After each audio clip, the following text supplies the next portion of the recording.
Hoje estamos começando mais um UCB em Foco. E hoje nós vamos falar de um tema muito importante, que é maternidade e amor. Dentre as grandes datas comemorativas que tocam nossos corações, o Dia das Mães a todas supera. No Brasil, a data é celebrada sempre no segundo domingo de maio. Por isso, nosso assunto de hoje não poderia ser outro: ser mãe. E não significa apenas padecer no paraíso, mas é uma missão com grandes desafios e muito amor. Você que está nos ouvindo, você já ouviu falar em maternidade atípica? O termo reflete mães de filhos com algum tipo de deficiência e, por esse motivo, são consideradas mães especiais. Mães especiais porque precisam acompanhar ainda mais o desenvolvimento de seus pequenos. A gente sabe que criar um filho com necessidades especiais demanda coragem e essas mães enfrentam o desafio de conciliar múltiplas terapias com sua rotina de casa, trabalho e estudos. Além, é claro, de garantir condições de vida e acessibilidade dos seus dependentes com pessoas consideradas típicas. Estudos comprovam que atualmente o cansaço físico e o estresse dessas mães pode ser comparado ao de um soldado em guerra, por exemplo. E os índices de suicídio também são alarmantes. Além da carga da maternidade por si só, as mães atípicas também enfrentam a dupla jornada dentro da maternidade. A maternidade é uma experiência repleta de desafios e emoções. Mas para as mães atípicas, esses desafios assumem uma dimensão ainda mais complexa, porque cuidar e criar um filho com necessidades especiais demanda coragem, resiliência e amor incondicional. Da Universidade Castelo Branco, o UCB em Foco desta semana é sobre maternidade e amor especial. E neste episódio, a gente vai procurar entender melhor como funciona a rotina de uma mãe de uma criança atípica. E para falar desse assunto, eu vou conversar com a aluna do curso de Psicologia da UCB, Tairine Souza, que é mãe de uma criança atípica e concilia esse grande desafio com os estudos de Psicologia na Universidade Castelo Branco. Tairine, seja muito bem-vinda. Muito obrigada pela sua confiança, por você estar aqui compartilhando um pouco da sua história com a gente. Eu queria que você se apresentasse para as pessoas e falasse um pouco sobre a questão, a vida maravilhosa, o seu desafio maravilhoso com seu filho. Bom, eu sou Tairine, estou no 10º período de Psicologia. A descoberta do diagnóstico do meu filho é um diagnóstico tardio, né? Geralmente as crianças são diagnosticadas mais cedo, mas por conta dessa rotina mesmo que a gente tem, das cargas, e na época eu já tinha ingressado no curso de psicologia, a gente vai deixando alguns comportamentos, algumas coisas passando, e aí até o momento que veio a notificação da escola pedindo para que eu fosse buscar profissionais, assim. Eu tive uma rede de apoio no curso de psicologia de alguns colegas que me deram o caminho das pedras, né? Como eu posso dizer assim. E aí eu consegui procurar alguns profissionais para começar a fazer o diagnóstico. Mas isso também comprometeu muito o desenvolvimento dele, né? Hoje a gente está fazendo alguns ajustes, né? Vendo o que está funcionando melhor. Mas se fosse há um tempo atrás eu não teria esse olhar. Quantos anos Qual é o nome do seu filho? Benjamin. Quantos anos tinha o Benjamin quando você teve o diagnóstico? O Benjamin fechou o diagnóstico com 7 anos, ele está com 10. Antes de você ter o diagnóstico dele, você percebia o quê? Aí você sentia algo diferente? Você entendia o que estava acontecendo? Ou como é que você lidou com isso?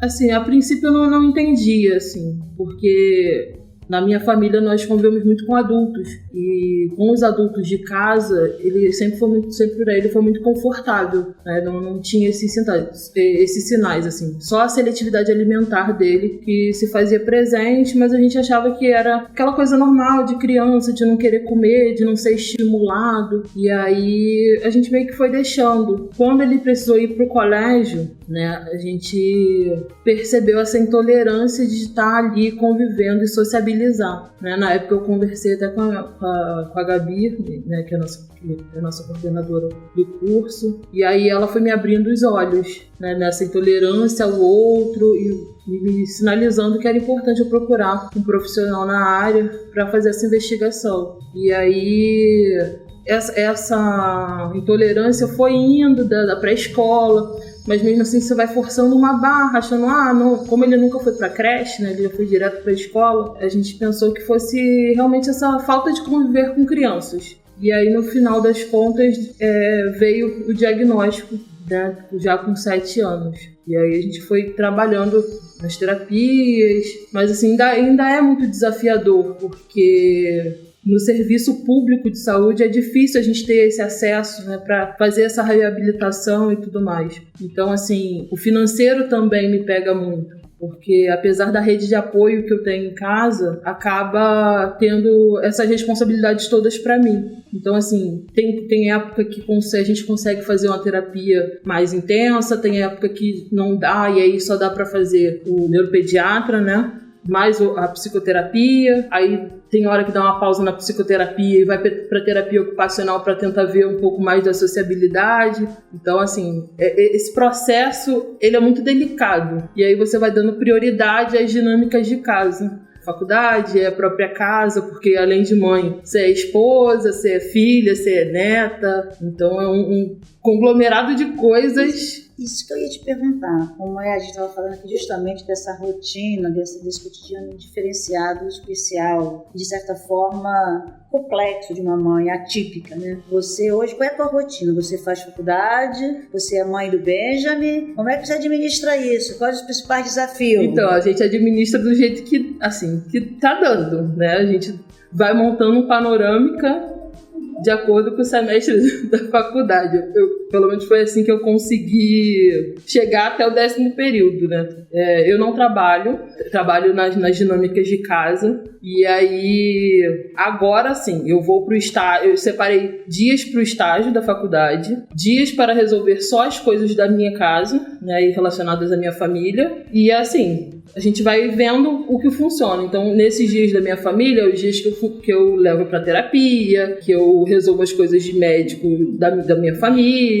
E os dias da faculdade eu consigo ter uma rede de apoio. O que você chama de rede de apoio? Como é que é essa rede de apoio? Então, a rede de apoio são as pessoas que eu posso contar para estar com o Benjamin quando eu não posso. Por exemplo, minha mãe, minha avó, meu esposo, que ficam com ele quando eu estou em aula, quando eu preciso ir para o estágio. E aí fazem essa questão de buscar na escola, de fazer trabalho de casa, né? Se bem que agora o trabalho de casa está um pouco resistente, só faz comigo. Mas assim, essa é a rede de apoio. E muitas mães não têm essa rede de apoio. Essa importância familiar, da família estar unida nessa questão. Sim, e isso eu ouço muito porque eu participo de um projeto, né, a parte da universidade, onde eu faço acolhimento de mães assim como eu, que são mães atípicas, que cuidam de filhos, de irmãos, que também alguns são autistas. E aí uma das falas é essa dificuldade de ter a rede de apoio, né? Ou porque não tem um familiar perto, ou porque não tem as pessoas que não compreendem a dinâmica, porque é funcionar diferente, né? Ele não pensa exatamente como eu penso. E aí, às vezes, né, mostrar para os nossos familiares que os nossos filhos não funcionam da forma com que eles esperam é tirar um pouco do filho idealizado. Porque quando a gente vai gerar um filho, todo mundo idealiza essa criança. Quando vem o diagnóstico, a gente se perde um pouco. Mesmo sendo estudante de psicologia, isso me afetou. Porque eu não observava, eu me culpei por não observar os sinais que o meu filho estava me dando. Eu me culpei por não entender que o que ele estava fazendo de errado ou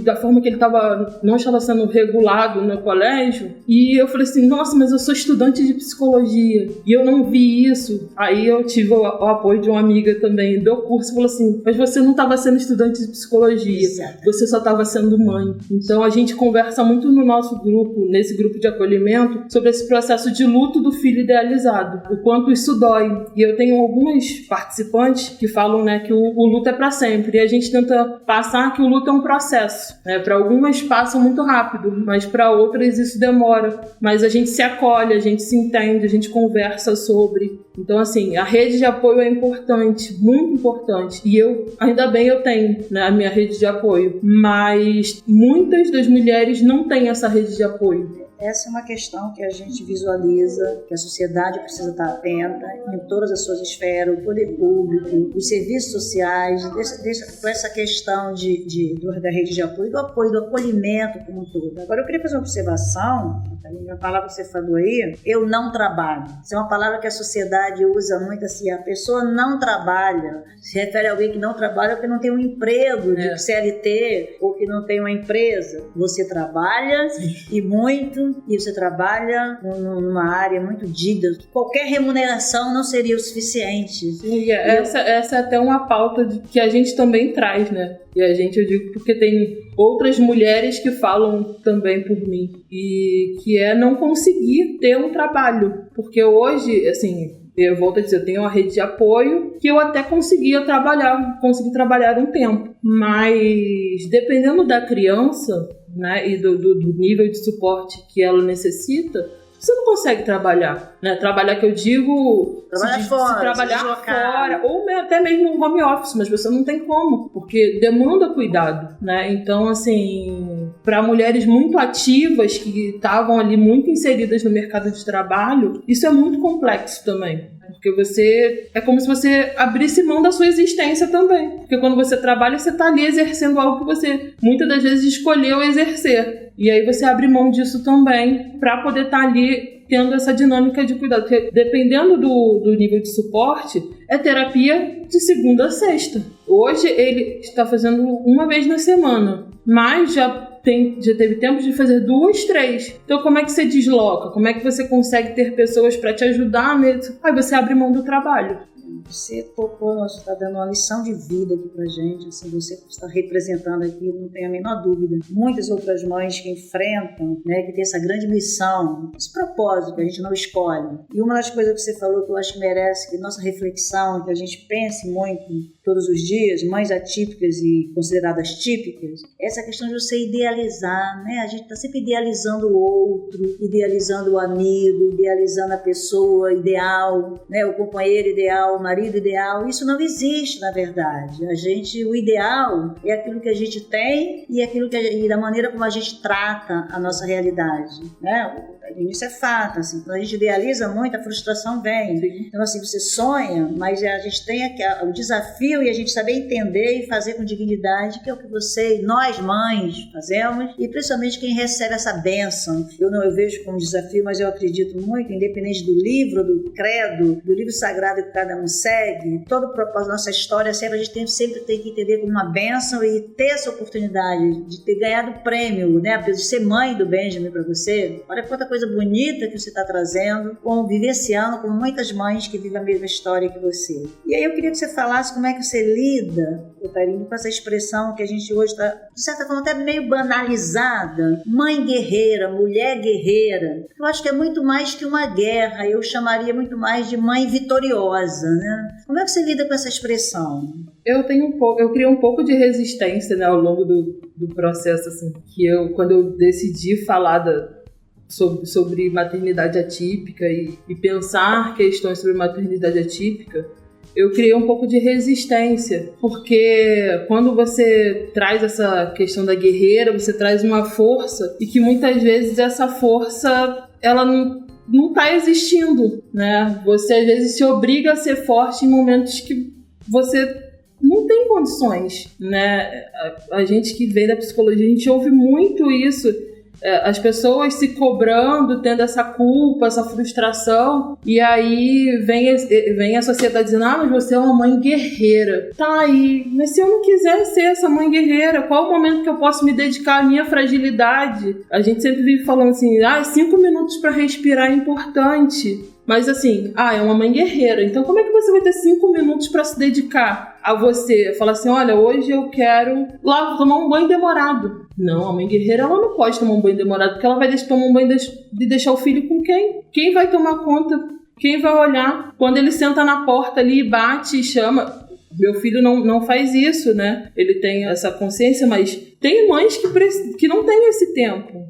né? E aí se coloca esse estigma em cima da mulher de que ela é uma mãe guerreira, sendo que e aí ela deixa de olhar para esse lado mulher e frágil, que ela tem direito, que é um ser humano. Então, assim, eu criei muita resistência, e isso não só na maternidade atípica, mas na maternidade em si, como mãe solo e tudo mais. Tairine, eu queria que você fizesse suas considerações finais depois dessa história, que eu não vou chamar de linda, mas de exemplo, de coragem, de consciência, de realidade que você está vivendo. Qual a tua mensagem? Que você já deu uma mensagem, mas já deixou sua mensagem. Sua história já é uma mensagem maravilhosa aqui, né, de exemplo. Mas para essas mães, para essas dezenas, centenas de mães que enfrentam esse desafio, que muitas vezes não tem essa rede de acolhimento que você tem, essa jornada que a gente sabe que não é simples. Qual é a sua mensagem final? A minha mensagem final é que as pessoas olhem com mais carinho para a maternidade em si, não só para a maternidade atípica, mesmo ela tendo esse monte de desafio, mas que olhem com carinho para essa mãe que às vezes está cansada, que está exausta, que precisa de 5 minutos para respirar, né? Que esse possa ser o presente de Dia das Mães.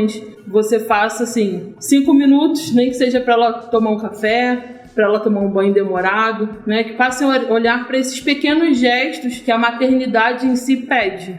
Esse eu acho que é o maior presente de toda mulher que é mãe nesse momento. É ter um tempo dedicado para si. Lindo, muito obrigada, Tairine. Muito obrigada pelo seu tempo, por estar, pela sua mensagem, pela confiança que você depositou na gente, por contar a sua história. É isso, eu fiquei deveras emocionada com a tua história. E vamos deixar nossa mensagem aqui, nosso abraço, nossa saudação a todas as mães. E lembre-se, você que é mãe atípica, você que é mãe, que enfrenta qualquer desafio com seu filho, lembre-se que você não está sozinha nessa jornada. Há uma comunidade de mães também solidárias, atípicas, unidas pelo amor e pelo desejo de proporcionar uma vida plena e feliz aos seus filhos, porque esse é o nosso propósito. Juntas nós somos mais fortes e capazes de superar qualquer desafio que a maternidade, típica ou atípica, nos apresente. Muito obrigada a todos, especialmente a você, Tairine, que esteve aqui conosco. Esse foi o CB em Foco, podcast exclusivo da Universidade Castelo Branco, disponível na sua plataforma de áudio preferida. E esse episódio contou com a participação de roteiro e produção de Ana Almeida, direção e edição de áudio de Bruno Silento,